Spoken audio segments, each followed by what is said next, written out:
Hello everybody and welcome to the Confident Improviser Live. This is advanced class number 6 and today we're doing that stuff. We're going to be focusing on those double stops. So on a progression like this, that 1, 6, 4, 5, I could use C major pentatonic over this C major scale. I could use my A minor pentatonic, which remember, A minor pentatonic, does that look familiar to you? Well, it should, because it's the same thing as C major pentatonic, right? We just did that, right? So A minor pentatonic, same thing as C major pentatonic, okay? So the C chord and the A minor chord basically utilizing the same notes, okay? We call the scale something different, C major pentatonic, A minor pentatonic, but basically they're exactly the same notes. Now, when we move to F and the G, that's where we could use our F major pentatonic and our G major pentatonic. Now, why are we going to move to those different pentatonic scales? Can't we just still use that C major pentatonic? Yes, absolutely, you can.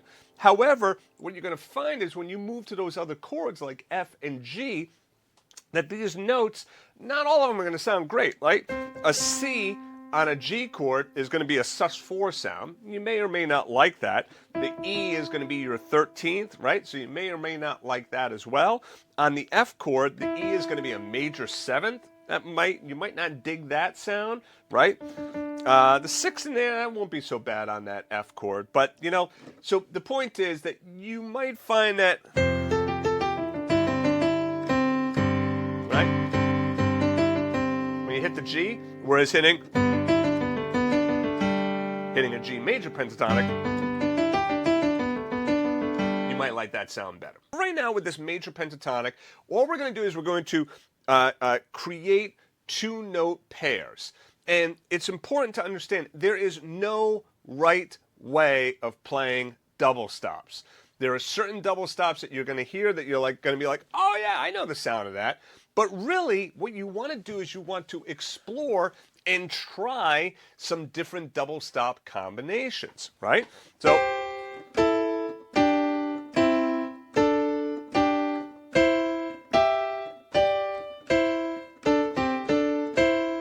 right? Whatever combination. And if you want, you could just stay right on the C chord, you know, put the iRail Pro on, and just go ahead and play with the drums.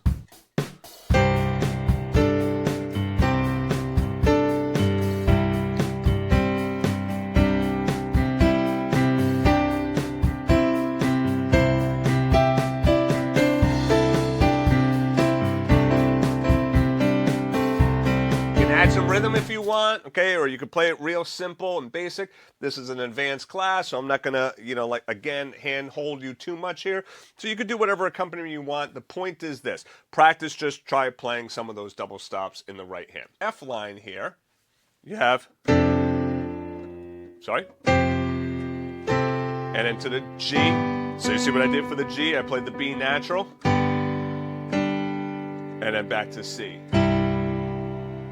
So all together, it's this. I'll put the drums on, and we'll play it along.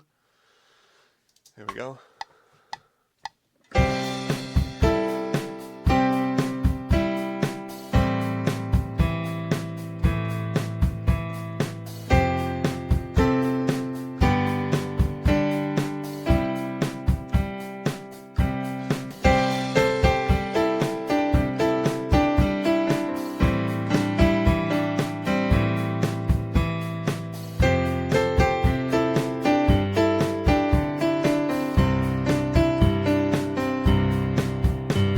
What I'm doing here is I'm kind of filling in, right? So I'm playing those double stops, but then you can hear that I'm starting to fill in with some other notes.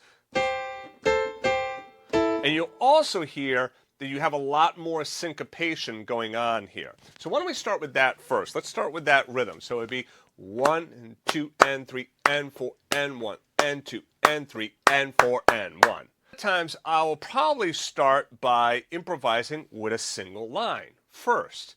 But the double stops, what they do for you is they allow you to kind of bring up your improvisation so that you can get some excitement in your improvisation, right?